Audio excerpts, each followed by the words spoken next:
Un tema que es bueno también tocarlo es el tema de las famosas tablas de mortalidad, que siempre se escucha.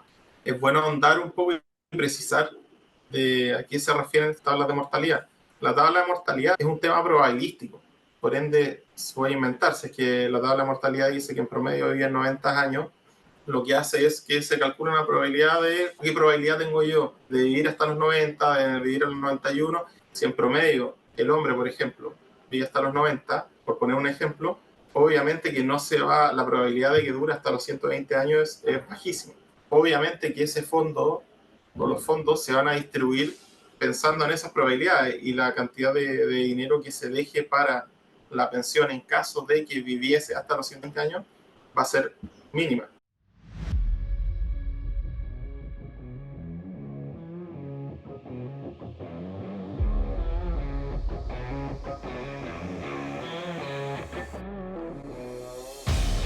Bienvenidos y bienvenidas a este nuevo episodio de Negocios Invertidos, un programa dedicado al emprendimiento, negocios e inversión. Mi nombre es Ricardo y me acompaña el día de hoy nuevamente mi coanfitrión Pablo. Pablo, ¿cómo estamos? Bienvenido, Ricardo. Bien, bien, también por acá. Pablo, ¿de qué vamos a hablar hoy día? Hoy día vamos a hablar de sistema previsional chileno.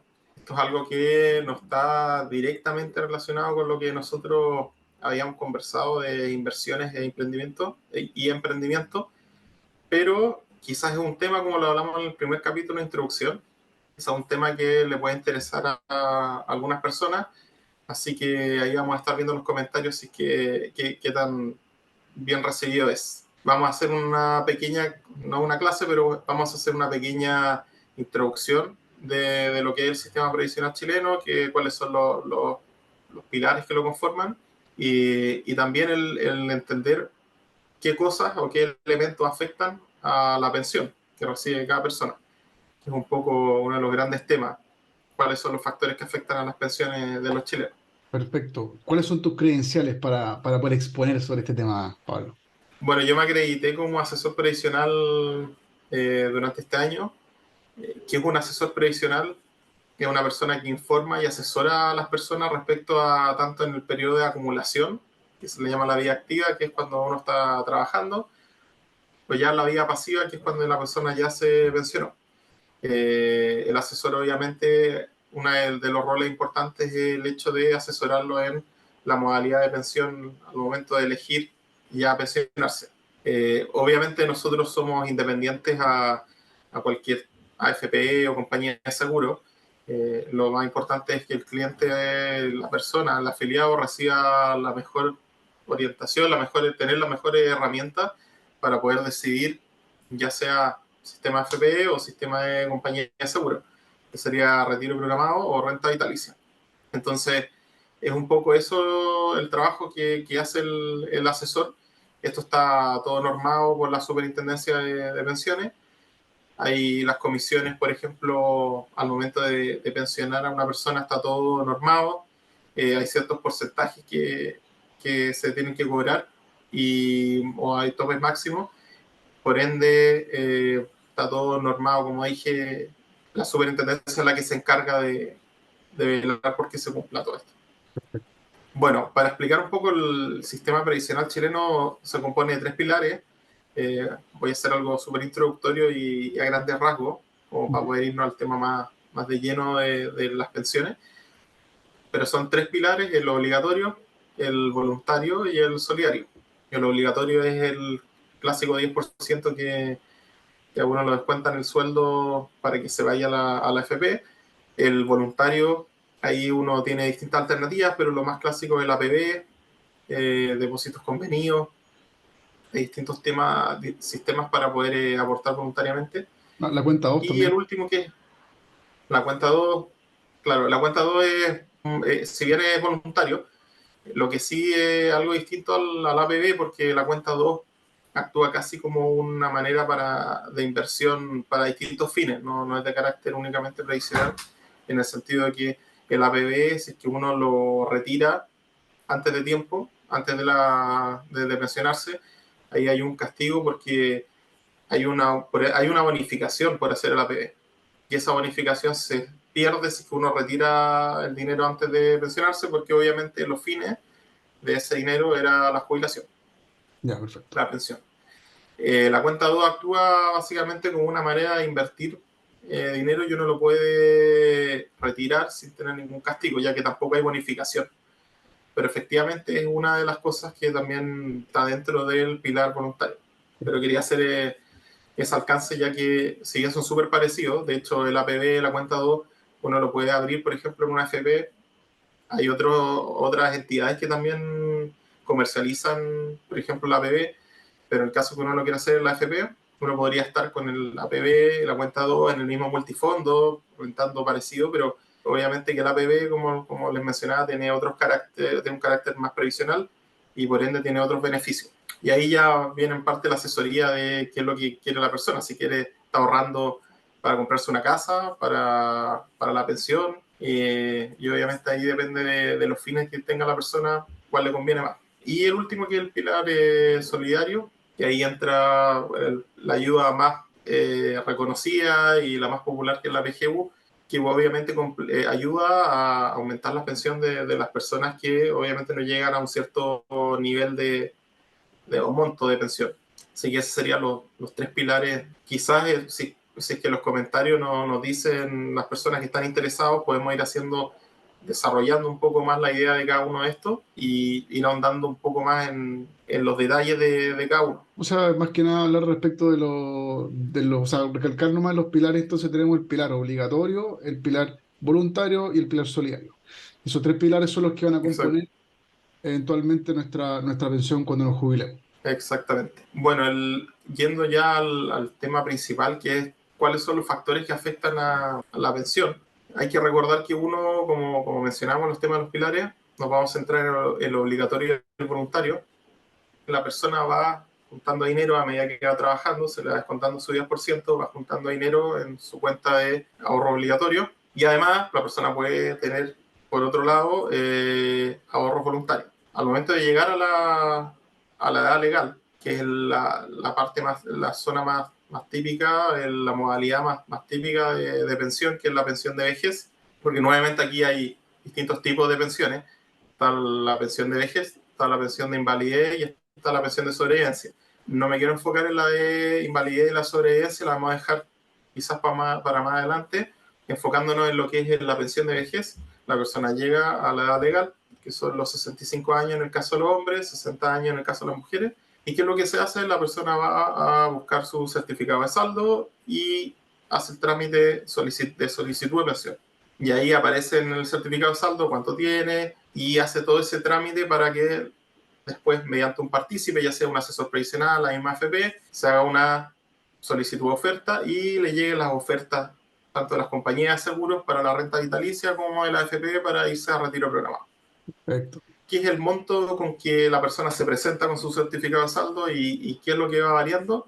Va variando en el sentido de que la tasa de mortalidad ha ido cambiando. Nosotros vivimos mucho más que lo que se vivía antes, y por ende la plata que antes se podía ahorrar, que podía durar para X cantidad de años, esa misma plata hoy en día se tiene que dividir en muchos años. Es por esto que obviamente si uno llega con la misma cantidad, el monto de la pensión va a ser menor. Otro de los factores es propiamente el saldo con que uno llega, o sea, cuánto uno ahorró. Obviamente, si una persona trabajó de manera informal o quizás un emprendedor no cotizó de manera independiente, lo más probable es que no cuente con una cantidad grande toda su vida. Otro de los factores que afectan al monto de la pensión son los beneficiarios, que quizás es algo un poco desconocido para muchos, pero si una persona, por ejemplo, está casada o si tiene hijos menores de 24 años y están estudiando, o menores de 18 años, también afecta el monto a recibir de las pensiones. Uno tiene que, entre comillas, guardar plata en caso de que uno fallezca. Existen estos beneficiarios de pensión. Por ende, la persona, el afiliado, no se puede gastar todo el saldo. Ese saldo que uno acumula no llega íntegramente a pagar la pensión del afiliado, sino que se tiene que repartir en unos porcentajes que también están determinados, pero que tampoco quiero ahondar mucho, sino que quiero hablarlo muy en términos a grosso modo. Se tiene que repartir entre los distintos beneficiarios. Y la última de las variables que también existe está la tasa de interés. ¿qué es esta tasa de interés? Que es una tasa de interés que va cambiando trimestralmente. Básicamente lo que es la tasa de interés es que hay un 20% que corresponde a la rentabilidad de los últimos 10 años del fondo C, D y E. Y hay un 80% que corresponde a los bonos libres de riesgo corporativo. Es decir, esta es una tasa de interés que es un cálculo que se va haciendo, que por ende va cambiando trimestralmente, como le digo. Cuando la persona, en el caso, por ejemplo, de que una persona se pensiona por sistema AFP, a él se le queda marcada esta tasa al momento de pensionarse y le dura un año. Después al año, esta tasa se ve nuevamente en cuánto va y se recalcula la pensión. Es por eso que cuando, por ejemplo, se habla de que me subió la pensión, a pesar de ya estar pensionado bajo un sistema, esto puede pasar en el caso del sistema FP, el de retiro programado, ya que aquí no estamos asegurando, ¿no?, una pensión fija, sino que va a depender del saldo por la que uno tenga, la tasa, y también de cómo esta AFP va rentabilizando estos fondos, aun cuando uno ya está pensionado, ya que ese fondo sigue perteneciendo Claro. a la persona, al afiliado. Distinto el caso si al momento de pensionarse la persona elige renta vitalicia, ya que en ese caso actúa como un seguro.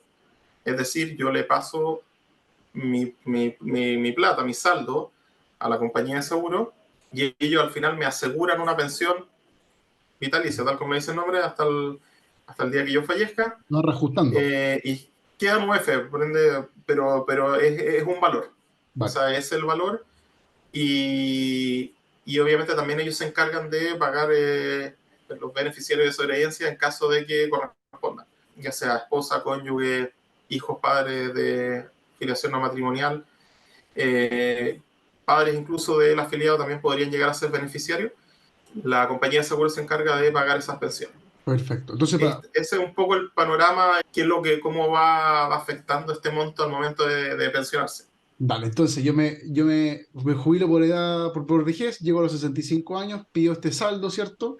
Y en el saldo me van a decir, usted tiene tantos millones acumulados en su cuenta, lo cual va a depender, y luego tengo que ver si es que o llega alguna compañía de seguros para poder ofrecerme alguna pensión vitalicia, o lo veo, o empiezo a cobrar este retiro programado, ¿cierto? Que sería entonces, dependiendo de los factores también de si hay cónyuge sobreviviente o si hay beneficiarios, me refiero, o hijos en ese caso, y en consideración de esa tasa de interés que nos mencionaste respecto de que todos los años va a ir adecuándose en virtud de los fondos, como van rindiendo los últimos fondos. Sí, la tasa cambia trimestral, pero queda marcada un año. Es decir, por dar un ejemplo, si la tasa hoy en día es 4,3, esa tasa me queda marcada por un año y después, al año siguiente, si, no sé, bajó a 4, me cambia el monto de la pensión. Perfecto.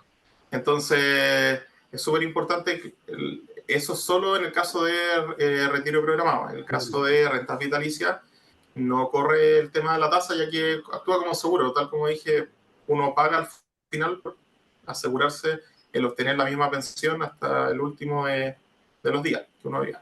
Claro. Está muy en boga el tema de las pensiones en el caso de las mujeres.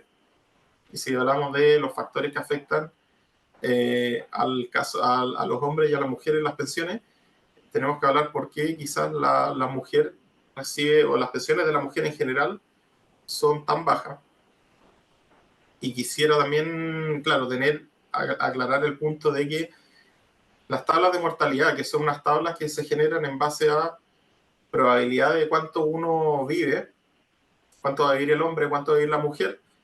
En el caso de la mujer, las probabilidades de que la mujer viva más años son mayores. Mm. Por ende, si la mujer tiene más probabilidad de vivir más años, la mujer tiene que dividir al final ese fondo en más años. Claro. Y por ende eso Menos. repercute en la pensión. Y por el contrario, el hombre, al vivir menos años, no le afecta o se ve un poco más beneficiado en ese caso. Y lo otro es que también hubo un cambio, una reforma de que el tema de los beneficiarios antes corría en el caso de los hombres solamente. O sea, por ejemplo, los beneficiarios existían si el afiliado era hombre y tenía una esposa, etcétera, hijos. Pero ahora en el caso de la mujer también tiene que guardar un poco de ese saldo, de ese monto, para los beneficiarios en el caso de que tenga marido, por el tema de la equidad de género, en la reforma previsional que se hizo en 2008. Y ese cambio obviamente hace que también baje un poco la pensión, ya que ese saldo también no se puede ocupar de manera La baja aún más. íntegra en pagar pensiones. Y si además le sumamos que tasas de informalidad en el caso de las mujeres mayor al de los hombres, y le vamos sumando algunos ingredientes más, es por eso que al final llegamos a este problema, que es que las mujeres tengan pensiones aún más bajas. Me gustaría hacer una acotación a lo que tú dices. Bueno, esto igual lo vamos a ver más adelante, pero cuando se hace todos los años la operación renta, aquellas personas que emiten boletas de honorario y le hacen estas retenciones, ¿cierto? Cuando emiten las boletas de honorario, que todos los años va subiendo, va a llegar a un 17%, si mal no recuerdo, no sé si el año 2027 o 2028, llega al 17%, ¿ya? Salvo que hay alguna otra reforma que lo aumente más allá, pero hasta ahora está eso, esa retención. Y esa retención, uno tiene la facultad de, cuando hace la operación renta, de que si efectivamente hay devolución, uno puede pedir que se le devuelva plata para eso, o mejor dicho, parte de eso va para pagar el impuesto, ¿cierto? Que uno le cobran con los complementarios, asumiendo que uno tiene que pagar impuestos, ¿cierto? Está en un tramo efecto. O bien, parte de ese monto puede ir a pagar fondos de pensión o FONASA o ISAPRE, ¿ya? Ojo, ese monto también, esa opción cada vez también con los años va siendo menor. Finalmente, todo eso en parte va a ir a pagar tanto el impuesto como los fondos y todas las obligaciones previsionales y de salud, ¿ya? Así que cada vez va a ser menos esa opción que uno tiene para poder retirar y solicitar la devolución. Parte de ese monto, si ustedes no cotizan, ese monto igual se divide en el periodo, en el año correspondiente, ¿cierto? En el año anterior, porque uno siempre declara en abril usualmente, y si ustedes se fijan en sus cartolas, va a cubrir los montos de enero a diciembre del año pasado. Entonces, igual, a pesar de que uno hoy en día, gente que trabaja en la informalidad, eh, es más complicado, o sea, porque ahora uno tiene que emitir boletas de honorario. La gente que está en la informalidad, claramente no hay forma de poder agarrar ese fondo para poder llevarlo a la AFP. Entonces, uno igual de repente dice, chuta, mira, yo emito boletas de honorario y no tengo fondo. En parte, igual de repente, ese excedente va a ir igual a tapar esos hoyos, o esas lagunas, mejor dicho, que el concepto que ocupan, previsionales. No es lo mismo claramente que reservar el 10% de lo que del ingreso que uno tiene para la pensión, pero un poco lo que se intenta con esto es que no existan estas lagunas. Y aunque sea un poco un monto, intenta de por lo menos distribuirlo, de que todos los meses alguien tenga un pequeño aporte. Pero es para Ujú. que no, Sí, no crean que uno emitiendo boletas de honorarios se escapa 100% de eso, y lo cual, a mi opinión, por lo menos, creo que es bastante sensato, ya que justamente lo que queremos evitar es que la gente no tenga fondo cuando se jubile. sí, o sea, de hecho, creo que es súper importante el hecho de siempre estar cotizando, ya sea de manera dependiente o independiente. O sea, cuando las personas dejan de cotizar, se dejan estar por el hecho de ser emprendedor, porque lo ven muy lejano. No, yo me tengo que pensionar en 30 años más y hoy en día, ¿para qué? Después se sufre porque obviamente repercute en el monto de la pensión con la que se llega. Y más aún si es que no se hace ningún aporte voluntario además de lo obligatorio. O sea, ya, no se hace obligatorio ni voluntario, por ende, obviamente que la pensión es muy baja. Un tema que quería también aclarar, más que aclarar, que es bueno también tocarlo, es el tema de las famosas tablas de mortalidad, que siempre se escucha.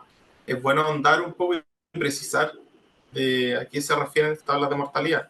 La tabla de mortalidad lo que hace es que es un tema probabilístico, por ende se puede inventarse, es que la tabla de mortalidad dice que en promedio viven 90 años, lo que hace es que se calcula una probabilidad de cuántas personas o qué probabilidad tengo yo de vivir hasta los 90, de vivir a los 91. Si en promedio el hombre, por ejemplo, vive hasta los 90, por poner un ejemplo, obviamente que no se va, la probabilidad de que dure hasta los 120 años es bajísima. O sea, imaginemos que sea el 0,001%. Por ciento. Obviamente que ese fondo o los fondos se van a distribuir pensando en esas probabilidades y la cantidad de dinero que se deje para la pensión en caso de que viviese hasta los 100 años va a ser mínima. Por algo existe la tabla de mortalidad, por eso también por algo se calcula cuál es el promedio en que vivían los hombres, que vivían las mujeres, y también estas tablas de mortalidad por algo que se van actualizando. Son tablas que se van actualizando, que duran 6 años y que se van recalculando. Porque Buena, también, obviamente, que también la expectativa de vida de nosotros va cambiando. claro, buena esa distinción, porque también muchos pensaban justamente, o se cree que eso, que uno dice, oye, 110, 120 años, y al final uno cree que todo el saldo que uno tiene lo dividen en los meses correspondientes a todos esos años, de aquí a los 110, 120 años, y efectivamente no es así. O sea, finalmente, o sea, se divide en parte, sí, efectivamente, pero no es todo el saldo, sino que se va proporcionando con mayores cantidades para los primeros 10, 20, 30 años, no más allá que eso, porque si no ya ahí empieza ya a Claro, dividir. Ya, qué bueno. todo en base a las probabilidades. Evidentemente, mientras el saldo se va agotando, por ende las pensiones van bajando, pero se va ocupando la mayor cantidad de saldo al comienzo porque es la mayor probabilidad de que la persona esté viva en ese minuto. Y ahí entra también a jugar qué pasa si se me acaba el saldo. Bueno, la persona puede optar a la PGU o puede optar a este pilar solidario para poder compensar un poco el hecho de tener una pensión muy baja. Vale. Otro mito respecto de que dicen que las AFP se quedan con mi plata, de que finalmente ellos son los que ganan cuando ganan y cuando perdemos, pierde uno. Podría romper un poco ese mito porque Sí, realmente no es así, pero explicarlo de manera más clara para que no haya confusión. sí, no, el monto del dinero que lo tiene la persona en la FP es de la persona, es del afiliado, y cuando muere pasa a los beneficiarios sobre herencia, y si no hay beneficiarios sobre herencia pasa a herencia. O sea, no es, la FP nunca se va a quedar con el dinero de la persona. Ese también es un mito súper común. Es bueno que tocaste ese tema. Ahora, obviamente, como hablamos antes, si una persona decide irse a renta vitalicia, ahí la figura cambia porque los dineros ya dejan de pasar, dejan de estar en la AFP y pasan a la compañía de seguro. Entonces, es una figura totalmente distinta.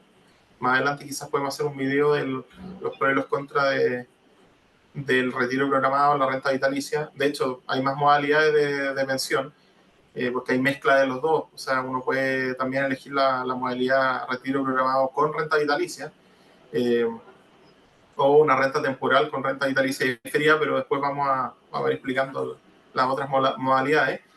Pero lo típico que el retiro programado y la renta vitalicia es súper bueno esa distinción. O sea, el retiro programado, mi dinero sigue en la FP, se sigue rentabilizando, sigue siendo mío, porque es propiedad mía. Y como les contamos, va a variar en base a si es que de repente se agregan nuevos beneficiarios sobre ella. Imagínense una persona que contrae matrimonio, o quizás puede variar en ese sentido, puede variar con la tasa de interés que vimos, que es la tasa que queda marcada un año y que después se recalcula, se viene a recalcular la pensión. Y también, obviamente, que va variando en base a la rentabilidad. Si las FP rentabilizan de mejor manera, obviamente que me va a alcanzar para un monto más alto. Eso. Por otro lado, renta vitalicia, yo le paso el dinero, compañía de seguro, y ellos me pagan un monto fijo a lo largo del tiempo.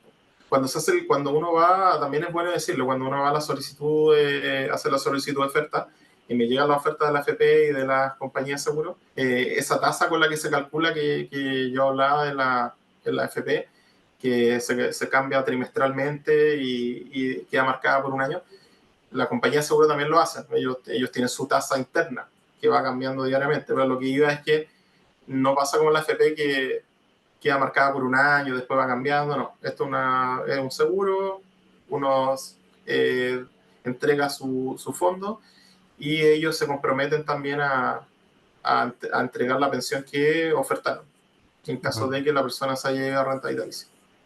Y lo otro también, que corrígeme si me equivoco o si hay algo que es impreciso, pero la FP, la misma administradora me refiero, ellos no es que ellos ganen cuando ellos ponen los fondos de uno a trabajar, ya sea en bolsa o en otros fondos, o en otros vehículos de inversión, no es que lo que ellos generen con el dinero de uno se lo queden ellos. Eso claramente, todo lo que ellos logren generar, o lo gana una persona o lo pierde la misma persona.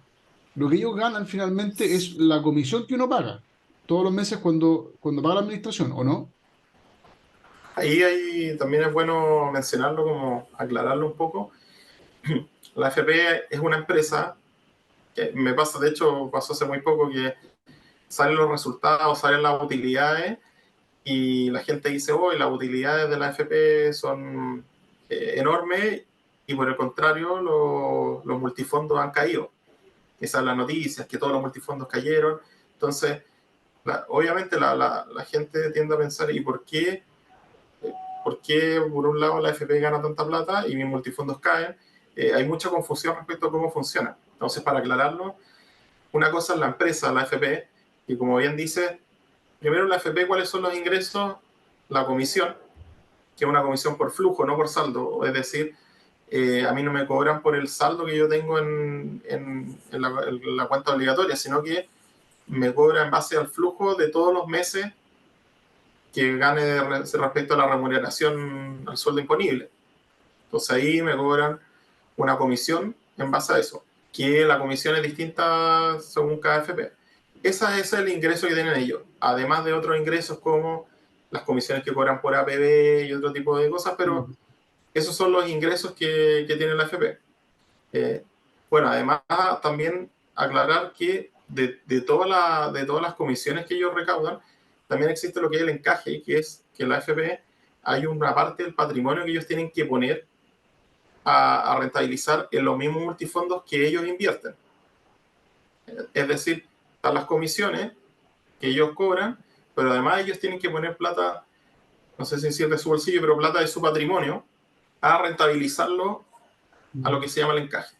Y por otro lado están los rendimientos de los multifondos, que es la plata de todas las personas. Las personas tienen su dinero en la AFP, pero ese es dinero de ellos, de las personas. No tiene nada que ver con los ingresos de la AFP, de las comisiones mensuales, ni nada de eso. Es dinero de las personas que se va rentabilizando.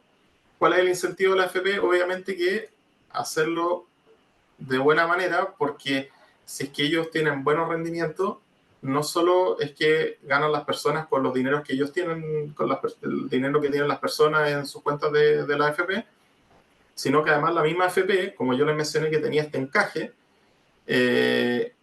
también se rentabiliza y ellos aumentan patrimonio. Por eso que se hizo esta figura del encaje, para que la AFP tuviese ese incentivo a hacerlo bien, a hacerlo de buena manera, ya que tuviera buenos retornos y buenos rendimientos. Ya que además del ingreso que ellos cobran por comisión, tienen ese incentivo a hacerlo bien para que aumente su patrimonio. No sé Oye, si quedó claro o un poco quedó, confuso igual la diferencia. no, quedó clarísimo. O sea, igual puede que hay algunos conceptos que de repente uno tenga que escucharlo de nuevo, pero no, no es nada muy complejo. O sea, se entiende bastante bien cómo generan sus ingresos. Así que y creo que quedó bastante clara la separación ahí de los ingresos, tanto de los afiliados como la de la administradora propiamente tal.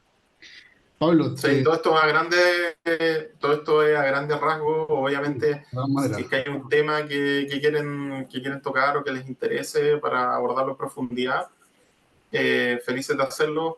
Eh, Esto como el spoiler del programa también, o sea, como el cierre del programa lo dice, esto no es una asesoría previsional, esto es tratar de hacer educación previsional, de ayudar a las personas que tengan dudas con respecto a ciertos temas y en ese caso felices de hacerlo y de poder contribuir un poco con un granito de arena para que se entienda mejor este sistema que es bien complejo. buenísimo. Pablo, te pasaste. Muchas gracias por tu tiempo y por tu explicación. Como nuevamente voy a reiterar, cualquier duda que tengan o si quieren que entremos un poco más en detalle respecto de este tema mismo u otros temas, nos escriben abajo en los comentarios en YouTube, para que nosotros podamos también empezar a recabar información al respecto. Que estén muy bien, cuídense. Que estén bien, chao.